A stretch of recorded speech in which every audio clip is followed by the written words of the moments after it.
Senhor. Mateus, capítulo 26, versículo 36. Toda honra e glória dada a Ti, Senhor.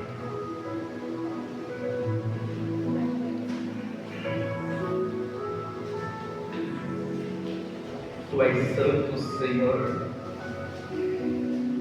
E a Deus. Deus maravilhoso. Todos encontraram? Em Jesus. A palavra do Senhor diz assim: Então chegou Jesus com eles a um lugar chamado Getsêmani e disse a seus discípulos: Assentai-vos aqui enquanto vou além orar. Levando consigo Pedro e os 2 filhos de Zebedeu, começou a entristecer-se e angustiar-se muito. E então disse-lhes: A minha alma está cheia de tristeza até a morte. Ficai aqui e velai comigo.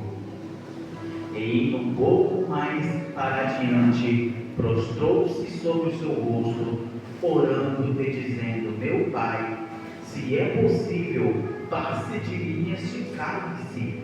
Todavia, não seja como eu quero, mas como tu queres.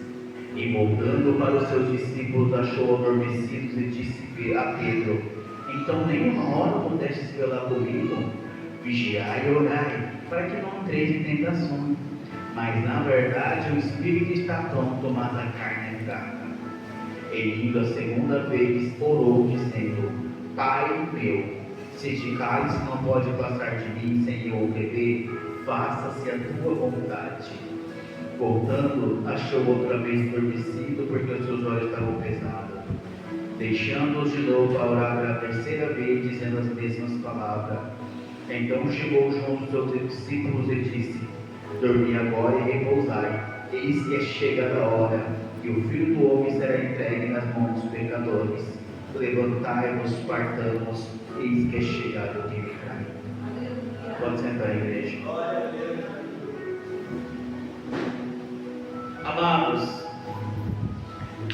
como a pastora Sueli falou na sua oportunidade, nós temos que analisar que a ceia do Senhor é algo muito sério. Nós temos que também pensar o sacrifício, o preço que foi pago por mim, o preço que foi pago por Jesus para mim e para você, para estarmos aqui. Se hoje nós estamos aqui, é porque a graça nos alcançou. Ninguém está aqui porque é bom, porque é o melhor.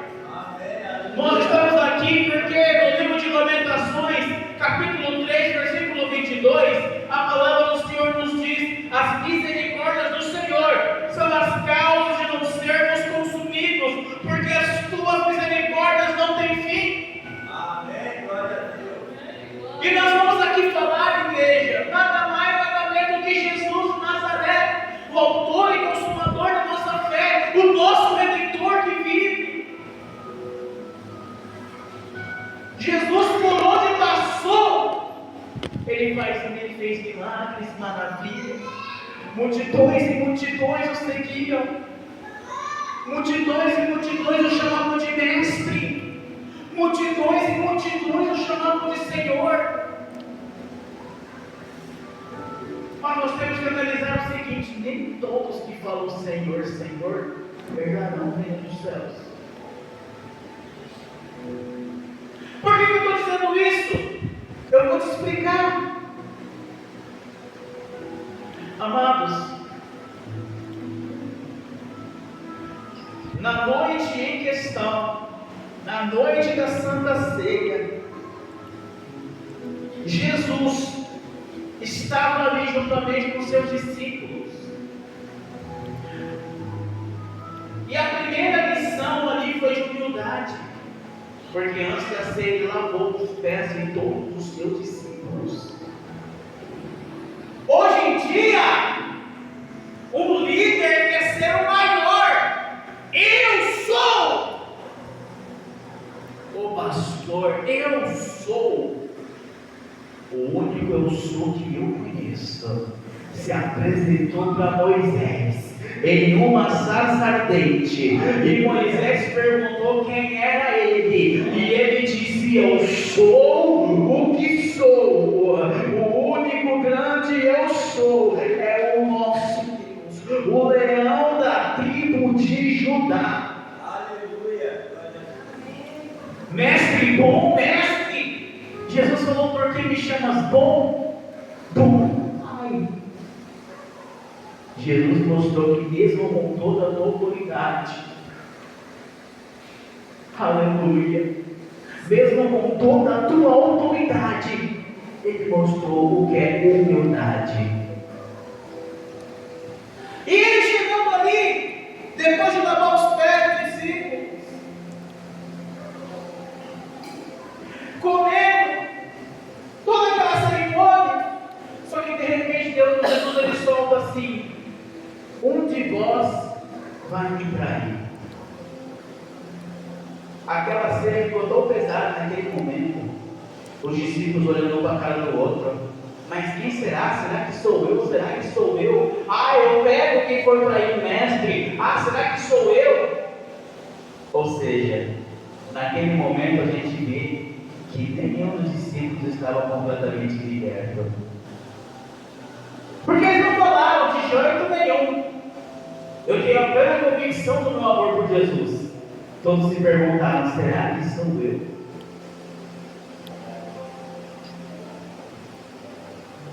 Aí de repente, o tesoureiro do ministério de Jesus, homem de confiança que sentava ao lado de Jesus, pergunta: sou eu? Você que está falando, mas é aquele que tocar comigo a mão no prato. E quando Jesus estendeu a tua mão no prato, Judas Iscariotes colocou a mão no mesmo prato. Só que Judas Iscariotes já estava predestinado ali aquilo. Jesus pegou e falou: o que tiver que ser feito, você faz. E a maior traição que Jesus passou não foi a de Judas Iscariotes, eu vou te explicar logo. Judas Iscariotes saiu da presença de Jesus e foi fazer o que tinha que ser feito. Quando acabou a ceia do Senhor ali, ele foi para o monte Getsemane orar. Só que o teu coração estava tão entristecido. Amados, eu falo que o maior sacrifício que Jesus fez por mim e por você Não foi somente ali na cruz. Quando se fala de sacrifício, a gente só pensa em Jesus pregado na cruz, sofrendo toda aquela dor. Só que o maior sacrifício de Jesus, eu vou te mostrar onde foi. Depois da ceia, ele foi para um monte chamado Getsemane, juntamente com Pedro e os dois filhos de Zebedeu. E falou assim: a minha alma está entristecida até a morte. Vê lá comigo, eu vou subir e vou falar com meu pai. E quando ele chegou ali, a Bíblia relata que a angústia de Jesus era tão grande, mas tão grande, que ele chegou a suar sangue de tanta angústia. E Jesus ele fala assim para o Pai: esse é o momento de maior angústia. Pai, pela minha vontade, eu não quero mais. Não tem outro jeito, Pai. Mas não seja feita a minha vontade, seja feita a tua vontade. Aqui, meus queridos irmãos, se concretizou o maior sacrifício de Jesus quando ele passou por cima da sua própria vontade para seguir a vontade de Deus. Amém. Glória a Deus. Jesus não esteve da sua vontade para morrer por mim e por você. Agora quem somos nós para falar: se não for do meu jeito, não está bom?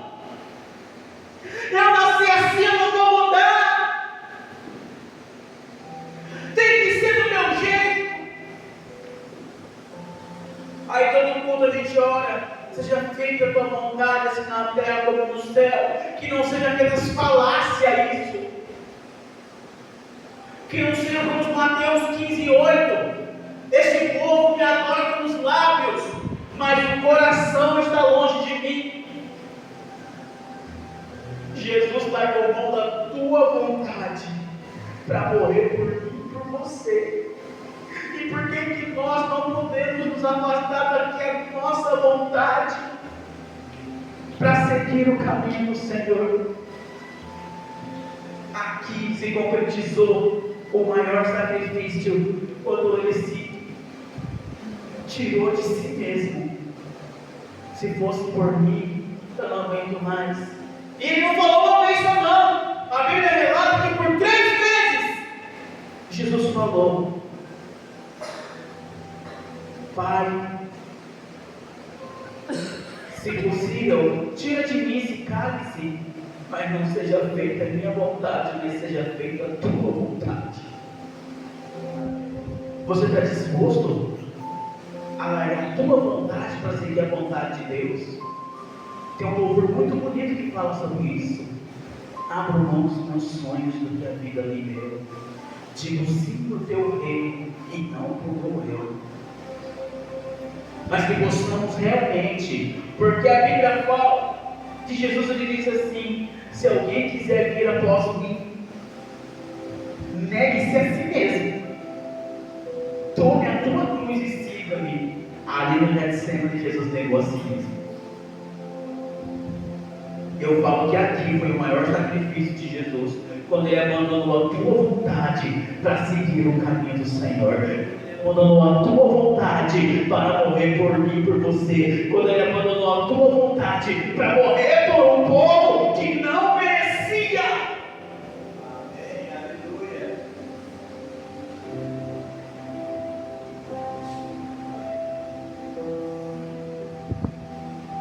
Aí quando viu que não tinha mais jeito, Jesus se entregou. A cruz foi a consumação do sacrifício, mas no Getsemane foi o principal sacrifício. Porque não é fácil você falar: eu não quero que minha vontade prevaleça, mas a tua vontade. Não é fácil, igreja. E de repente Judas Iscariotes chega. Judas Iscariotes se vendeu por 30 moedas de prata. E ainda falou assim para os soldados: aquele que eu der um beijo, este será quem você vai levar. E Judas Iscariotes deu um beijo no rosto de Jesus.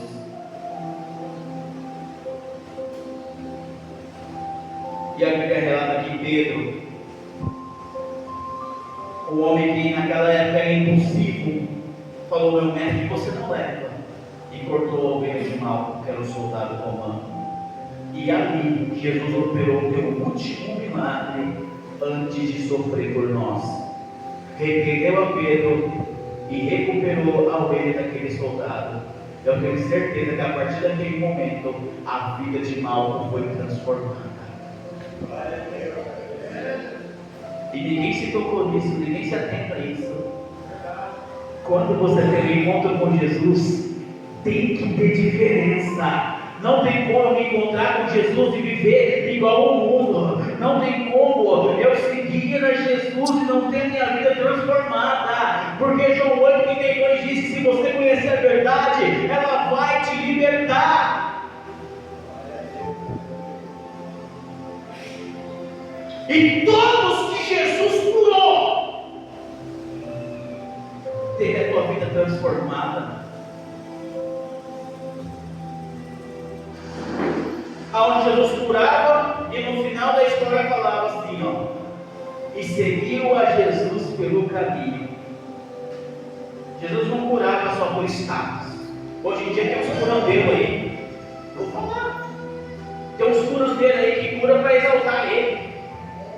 Eu curo, eu revelo, eu faço isso, eu faço aquilo. Vem aqui, vai ter um pregador que cura. Cura virou status. Para Jesus, cura não era status, cura era salvação.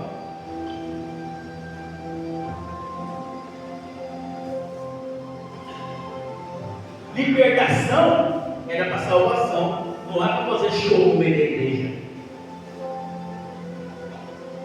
Com Jesus é diferente o negócio.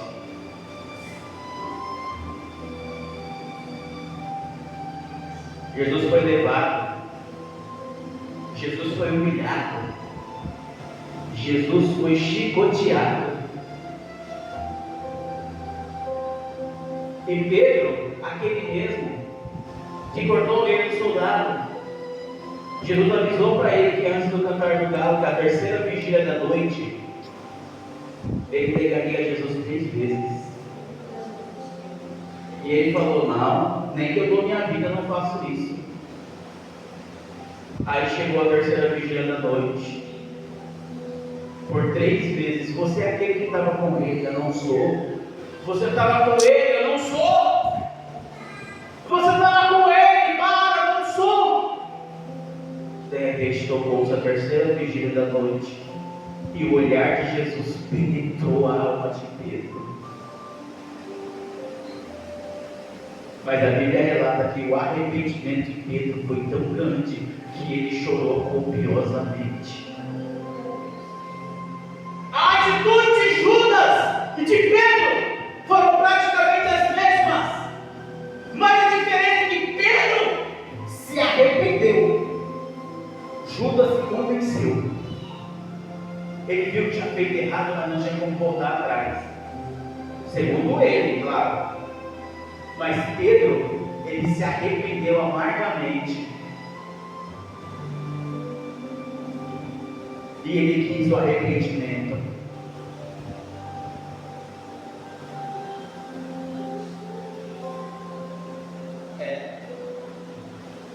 Aí chegando na passagem da onde a pastora Sueli leu as oportunidades, era tempo de Páscoa. E era necessário libertar um prisioneiro como um ato de bondade da Páscoa. E tinha 2 pessoas candidatas à liberdade. Um era Barrabás, que foi acusado de matar um soldado romano. E por outro lado estava Jesus de Nazaré, que nenhum pecado tinha cometido, nenhum crime tinha cometido. A maior traição que Jesus passou nem foi a de Judas Iscariotes. A maior traição foi aqui. Sabe por quê? Porque lá no domingo, 5 dias antes, quando Jesus estava entrando na cidade, a população inteira estava ali com ramos nas mãos, gritando: Hosana, Hosana nas alturas, bendito o que vem no nome do Senhor, santo, santo, santo é o Senhor. E a multidão aquela mesmo, que viu Jesus curar, Jesus salvar, Jesus libertar, Jesus expulsar demônio. Com certeza pessoas também que foram curadas por Jesus estavam ali: santo, santo, Hosana, Hosana nas alturas. Chega na madrugada de sexta-feira, Pilatos pergunta: qual deles você quer que liberte? E nisso estava lá os doutores da lei, os fariseus, que tanto perseguiam Jesus, e começou a subornar a população. Começou a subornar, a dar dinheiro. Você vai falar quem quer que solta Barrabás. Fala quem quer que solta Barrabás. Fala quem quer que solta Barrabás. E quando Pilatos pergunta, foi unânime: soltem a Barrabás. O povo que viu Jesus, o povo que viu Jesus operar milagre, o povo que foi curado, se vendeu e dizendo: soltem a Barrabás. Pilatos até assustou, falou: ué, mas não é o rei de vocês? Para se provar que eram as pessoas que receberam a Jesus, para se provar que eram pessoas seguidoras de Jesus. Ué, mas não é o rei de vocês? a Barrabás. O que quer que eu faça com Jesus então? Crucificá-lo. Amados, a morte por crucificação era a morte dada, era a maior penitência de todas. Era a vergonha. O pior bandido de todos era condenado à crucificação. Era a mais humilhante condenação de todas. Crucificá-lo. Crucificá-lo. Crucificá-lo. Ali sim eu falo que foi a maior traição, onde uma população inteira se vendeu. E tem muitas pessoas que querem criticar, mas faz igual. Se vende. Pede, eu vou falar. Tem uns que me criticam por falar isso, mas eu vou falar. Olha para Deus. Senhor, me dá um emprego. Senhor, abre as portas. Senhor, eu não vou te abandonar de jeito nenhum. Aí alguns não aprendem a esperar o tempo de Deus e pegam qualquer coisa, pegam uma porta de escape que consome todo o teu tempo. Ah, não vou para a igreja porque eu vou trabalhar. Domingo eu vou, domingo eu estou de folga. Chega no domingo, vou para a igreja. Ah não, estou cansado, preciso descansar. Deus me entende.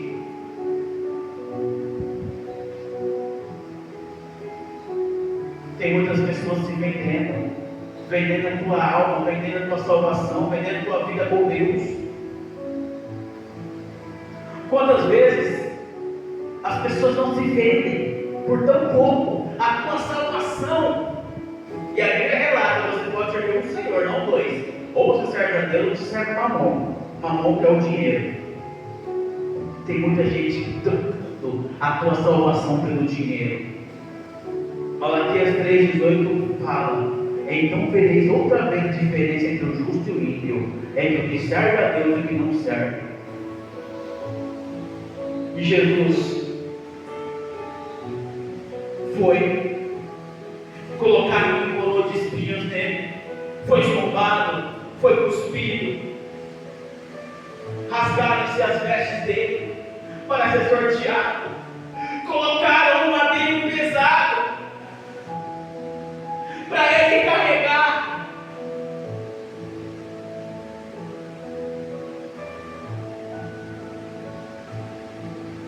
E chegando lá no Calvário, lá no Gólgota, a cruz que estava preparada não coube em Jesus. Sabe por quê? Porque aquela cruz não era para ele. Tiveram que deslocar os braços de Jesus para caber naquela cruz. Aquela cruz não era para Jesus. Na história era para Barrabás, porque já era certo que Barrabás ia ser condenado. Ninguém imaginava que logo Jesus seria condenado. Mas, como foi falado aqui, espiritualmente falando, aquela cruz era nossa. Deslocaram os braços de Jesus para ele caber naquela cruz. Já fora a dor de ser chicoteado, fora a dor na cabeça por causa da coroa de espinho, colocaram um prego. Colocaram ele numa situação bem desconfortável, onde juntaram os dois pés, pregaram os pés de Jesus, pegaram as mãos de Jesus. Foi colocado em destaque lá no meio, para servir de exemplo.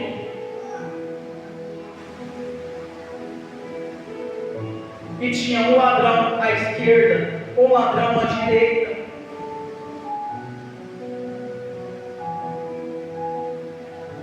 E o primeiro ladrão pega, olha para ele e fala: ei, você não é o filho de Deus não? O que você está fazendo aqui? Mostra o que você é. Você não é o bom? Tira nós daqui, para todo mundo acreditar em você. Aí a graça que entra. Que aí chega o segundo ladrão e fala: cala a tua boca. Você não sabe com quem está falando. Você não tem ao Senhor. sofrendo o mesmo castigo do filho dele. Nós sim merecemos morrer. Mas pergunta, o que ele fez de mal? E ele termina a frase dizendo: mestre, lembra-te de mim quando estiveres no teu reino. E a primeira pessoa salva pela graça não foi o sacerdote. A primeira pessoa salva pela graça não foi o levita. A primeira pessoa salva pela graça foi um ladrão. Aonde Jesus falou assim, ó, nem passou pelo julgamento. Ainda hoje estarás comigo no paraíso.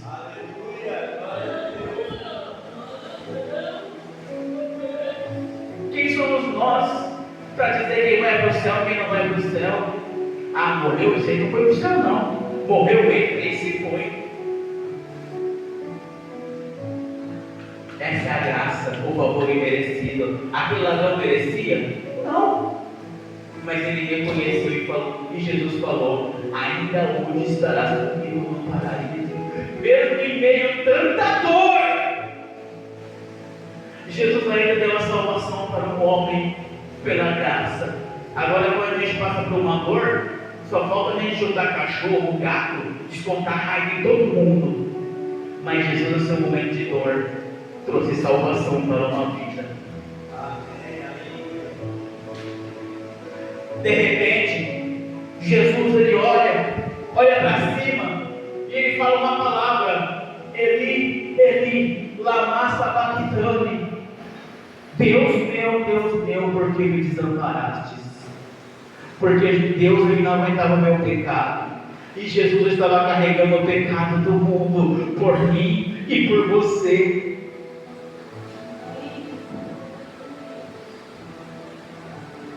E quando Jesus pediu água, deram vinagre para ele. Em João 19:30, ele dá o seu último suspiro, dizendo assim: está consumado. A tradução grega tem uma palavra muito interessante, que foi a tradução que eu cantei aqui, tetelestai. Na tradução grega, tetelestai, quando se havia uma dívida, e a dívida era paga, era emitido um documento com a palavra tetelestai escrita, aonde se dizia, a tradução significa: a dívida está paga. Deus pagou a nossa dívida para que hoje estivéssemos aqui. Ali sim foi um alto preço. Aí às vezes a gente fala: eu paguei um preço muito grande. Não é nem 0,5% que Jesus pagou por mim e por você. Tetelestai, a dívida está paga. E ali ele consumou o sacrifício por mim e por você. Você já agradeceu a Jesus hoje, porque a graça te alcançou? Aleluia. E ali também, mais um momento de salvação, aonde o centurião tirou o teu chapéu e falou assim: verdadeiramente, este é o Filho de Deus. E ao terceiro dia, já vou encerrar aqui. E ao terceiro dia,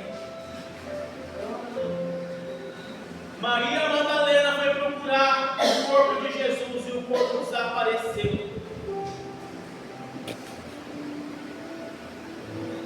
E a Bíblia relata em João 20, verso 7, que o lenço que estava sobre a cabeça de Jesus estava dobrado à parte.